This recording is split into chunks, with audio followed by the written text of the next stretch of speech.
El expresidente de Perú, Ollanta Humala, fue sentenciado a 15 años de prisión, acusado de recibir sobornos millonarios para su campaña presidencial de la constructora brasileña Odebrecht.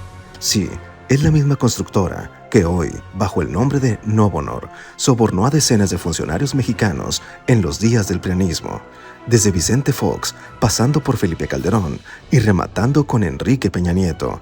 En el caso de los panistas, funcionarios de Fox y Calderón habrían recibido $9.5 millones entre 2006 y 2011.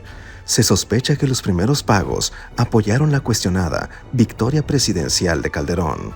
Un sexenio después, en 2012, se repitió la receta, pero a mayor escala, en la campaña presidencial del priista Enrique Peña Nieto. El enlace mexicano de Odebrecht era el que más tarde fue director de Pemex, Emilio Lozoya. Él recibió $10.5 millones que terminaron en sus cuentas particulares y las de su familia, comprando residencias. Pero nada pasó más allá de llevar un proceso judicial muy ruidoso, pero inútil. Todos están libres, sin pisar la cárcel, más allá de un chivo expiatorio, el ex senador José Luis Lavalle. En Perú, no solo el expresidente Ollanta Humala fue sentenciado, la condena judicial también alcanzó a su esposa, Nadine Heredia, pero ella solicitó asilo político junto con su hijo menor en la Embajada de Brasil. Ollanta Humala es el tercer presidente que estará en la prisión de Barbadillo, donde actualmente también purgan condenas los exmandatarios peruanos Alejandro Toledo y Pedro Castillo.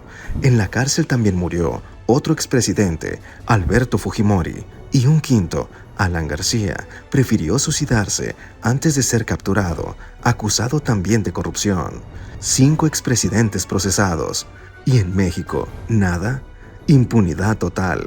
Más allá del escandaloso caso Odebrecht y de que 2 de sus imputados mexicanos, Calderón y Peña Nieto, despachan desde hace años en Madrid, el cuestionamiento va también para el primer gobierno de la Cuarta Transformación, sin duda, el sexenio más corrupto en la historia del México moderno. La pregunta más ocurrida hoy en el debate nacional es si Andrés Manuel López Obrador acabará saldando sus culpas y siendo juzgado en México, en Estados Unidos o en la Corte Penal Internacional. La mayoría lo ve poco probable, pero lo cierto es que no es imposible. En México, el expresidente tendría que responder el porqué de sus alianzas inconfesables con el crimen organizado, sobre todo con el cártel de Sinaloa. Les entregó el país a cambio de apoyos para sus 3 campañas presidenciales, un Odebrecht de capos, todo a cambio de darles abrazos, no balazos, y de esconder desde el narcoestado cuatroteísta la fabricación del fentanilo. Más de 200,000 homicidios dolosos, récord histórico en México, dan trágico testimonio de la gran colusión. Pero aquí no pasó nada. López Obrador tendría que acudir a la barandilla para responder por qué alentó y permitió el enorme negocio del huachicol fiscal, el contrabando de combustibles que en su sexenio les dejó a los suyos, familia incluida y partido Morena en la nómina, la nada despreciable cantidad de $600,000 millones. En la operación huachicolera ya se admitió que entró en juego el cártel Jalisco Nueva Generación. Luego entonces, el dinero ilegal procedente del contrabando de gasolinas fue operado, entre otros, por un grupo terrorista y en consecuencia, todos aquellos que se beneficiaron, partido en el poder incluido, tendrían que ser procesados igual que los capos de los cárteles. Pero aquí no pasó nada.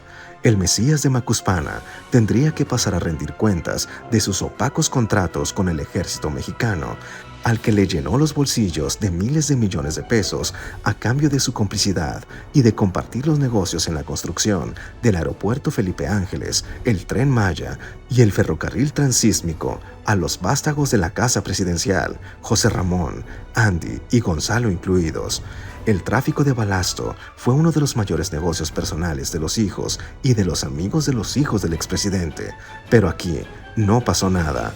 López Obrador tendría que responder por delitos contra la salud, no solo por el criminal manejo de la pandemia que operó su protegido Hugo López-Gatell, con cientos de miles de muertes por negligencia, sino por el desmantelamiento del Sistema Nacional de Salud, hoy más lejos que nunca del de Dinamarca, y la escasez de medicamentos que acaba de colapsar con la corrupción detectada por la presidenta Claudia Sheinbaum en Birmex y que obligó a cancelar las licitaciones de esas medicinas. Pero aquí no pasó nada.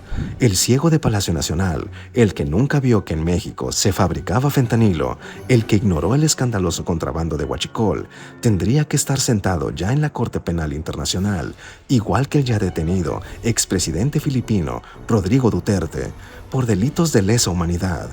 Ignoró los centros de desapariciones de ciudadanos civiles en fincas clandestinas, como el Rancho Izaguirre, donde la colusión e impunidad y negligencia permitieron que se ocultaran las evidencias encontradas desde septiembre del 2024, todavía en el sexenio López Obradorista.